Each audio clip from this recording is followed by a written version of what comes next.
Now, I already know what you're about to say. This anime isn't that good. I didn't like it actually, that it's much. not flawless I don't because think technically think that, but that's a subjective point of view. Man, You can always say that more objective because it's really funny. Yeah, that's a good point. I mean, you're welcome to think that. I don't mind. I mean, you're the one who clicked on the fucking video. Don't get mad at me. Kaguya-sama Love is War exists in this group of shows whose premise or even title are simply character is or does that. Sakamoto is really cool. Tanaka-kun is always listless. Tomoko is not popular. Takagi-san is a skilled teaser. Shield Hero is utter dog shit. Kaguya-sama wants to be confessed to, which is, for the most part, what the long Japanese title actually states. In fact, we have another one of these shows within the same season. Ueno-san is clumsy. Oh my god! But this category is, for lack of a better word, problematic, because their one-sentence synopses can lack variety. It's generally about one character doing one thing, or various things with one continuous theme. Basically, that one thing needs to be good enough to last however long the series is, which is very difficult. It's hard to stay consistently enjoyable on a moment-to-moment basis when you're only about one particular thing, so it's not uncommon to run into a skit or even an entire episode that doesn't work out well. Oh my god! But Love is War has a trump card. Despite the title highlighting Kaguya-sama, it's equally about Miyuki wanting to be confessed to, so it's about two characters instead. Both of them are madly in love with each other, but instead of confessing their feelings, they try to force the other into submission, just like any functional human beings would. So basically, the premise of this show is the biggest piece of shit I've ever heard of. Yeah, anime that clutter its stories with misunderstandings for the sake of comedy or so-called drama make me want to flood my basement with gasoline and invite people over for a lovely Kansas City barbecue. It's teenage nonsense that people make fun of anime for doing, and frankly, I'm about a decade too old for this fuckery. I just want to see people act like fucking people. Yet Love is War manages to go so hard on this concept that it rolls over to being actually funny somehow. Or perhaps I wasn't accurate in a previous statement. The characters don't actually have misunderstandings with each other. On the contrary, they're fully aware that the other person is madly in love with them. They just refuse to admit it. Shirogane and Shinomiya have such a high status and an incredible amount of intelligence and talent that they're too prideful to confess. Confessing would be submitting. It would be admitting defeat, and they're just too cool to do that. Ignoring the possibility that these might not be the perfect ingredients for a healthy relationship?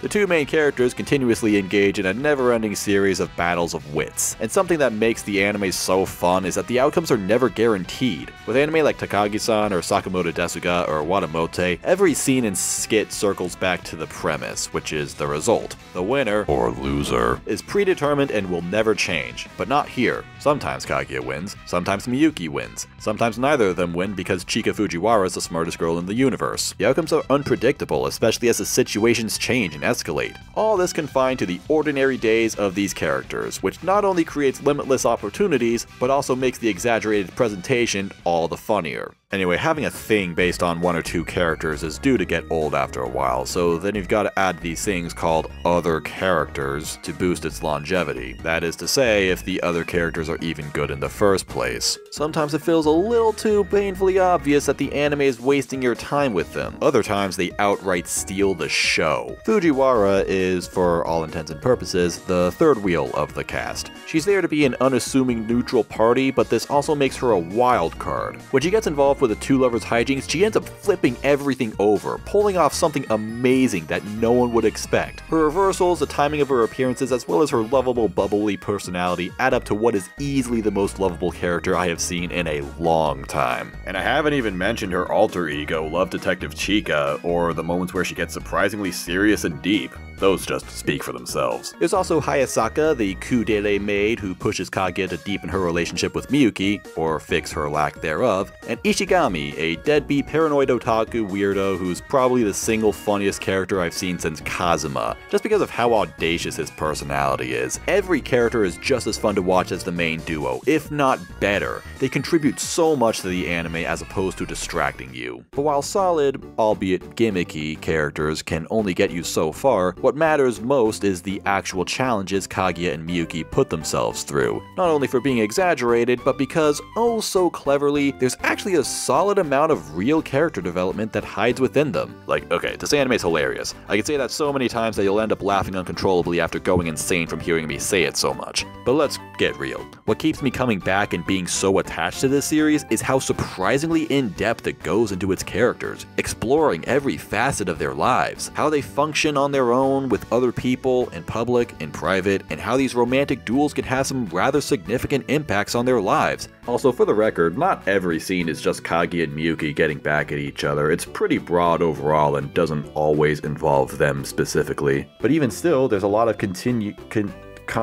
continuity within what seems like episodic shenanigans. It's funny I say that when the anime is so over the top and crazy, but the things that are actually happening are surprisingly normal. It's grounded in reality, and that might be why it's so damn funny all the time, because characters have such strong reactions to relatively normal things that we can easily understand. But because what's happening is normal, the characters themselves, in their own anime world, are normal and easy to relate to. Again, there's a surprising amount of authenticity to the characters. One thing that really impresses me with Love is War is how the show isn't exactly afraid to dive into sexuality. I know this might be a weird thing to bring up, but come on, let's be adults here. I know we like to protect our precious anime ladies from the perverted hive mind of this treacherous hellscape we call the internet, but if you're like a person with feelings and you're thinking about companionship even slightly, you gotta address the topic of sex at some point. Even if you're not into that, you know, that can happen too, but it's still gonna have to come up eventually. When it comes to sexuality, anime likes to have its cake and eat it too. The medium loves to tease the erotic, but is rarely willing to actually acknowledge and discuss it. Like, fanservice is an accident that wasn't meant to be there. Possibly because many anime, especially teenage-oriented series such as Love is War, like to lean on the side of escapism, because, admittedly, lots of kids don't really know how to communicate with these things. I didn't research, but I'm kind of speaking from experience. So there you go. It's afraid to actually have its characters express themselves in this way. But, you know, boobs are cool. But while Kaguya being a sheltered individual, protected from all manners of sex ed, is a fun take for an even funnier joke, as well as laughing like a dumb 5-year-old at third. This scene where she angrily criticizes Miyuki for not making a move on her earlier is such a surprisingly honest and wonderful moment for this character. In fact, I'd say this anime doesn't even really have actual fan service. Okay, that's an exaggeration, but any bit of erotica actually works with the story and the characters. Look, I'm not saying that every rom-com duo in existence needs to just strip down and start fucking, but it'd be nice to add a little bit of this to make the characters more real, more believable. I'm just saying that even with your textbook anime shenanigans, you can craft something genuine with some mature moments like that, some well laid out emotional arcs, and just a little bit of progression. And that can make your anime a little more than just a weird thing the kids are into. In actuality, the only thing that's particularly extreme or unusual is the way the anime is presented. And ladies and gentlemen, if you haven't watched this anime yourselves, then I recommend doing so with your seatbelt fastened and buckled with a helmet attached. Keep all hands and feet in the vehicle because this is a fucking ride. You don't watch Kaguya-sama, my friends. You experience this anime with every sensation your mind, body, and soul can feel. It's an anime that overloads every one of your senses all at once. Every little cut is taken to its maximum potential, smoothly animated, well-timed, beautifully framed, gorgeously colored, and conceived. The guy who directed Rakugo Shinju must have gotten really into crack or something since then, because this show is the result of an absolute madman throwing every trick in the book at you. Now, I'm not saying that this is because of but it definitely looks like whoever's putting this together has a lot of time and resources on their hands. And passion, of course. The character designs are sleek and simple, but drop-dead gorgeous. The voice cast is basically a roster of rookies and B-listers, but they all put on one hell of a show. Especially the narrator. Oh my fucking god. Half these scenes wouldn't work as well if not for the narrator being as crazy as everyone in the cast put together. And something I kinda love about the way Love is War is presented is that I wouldn't really say it's unique. I know who the director is, and he's shown to be one of the most competent in the game right now, but I don't know if there's a specific style or feature within within this anime that really defines him. I guess it's closest to Shaft and Akiyuki Shinbo, but that's more of an amalgamation than one specific thing. Love is War is just very anime. I mean, it's a high school rom-com where all the characters have super convenient backstories and hyper-exaggerated emotions. It doesn't get much more anime than that, now does it? The character designs are great, but don't scream any particular influence, and it's even animated by A1 Pictures, the most generic studio out there. So I guess I'm saying that this anime is really generic? Maybe? Not that I mind. Even if it were true, I wouldn't say it's a problem, because it's probably the best generic thing that's out there. Everything about it is so good, and maybe that's why I love it even more. Because it's not particularly unique or challenging, but it just does everything so well. Flawlessly, in fact. I really have no problems with this whatsoever.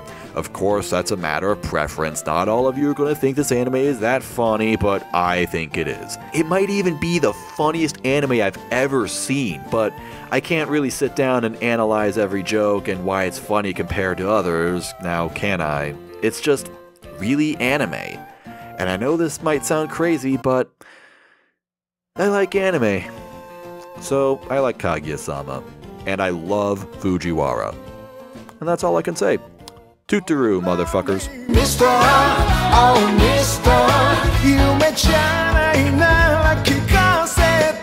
Mister, oh Mister. Oh my God! What's wrong with your face?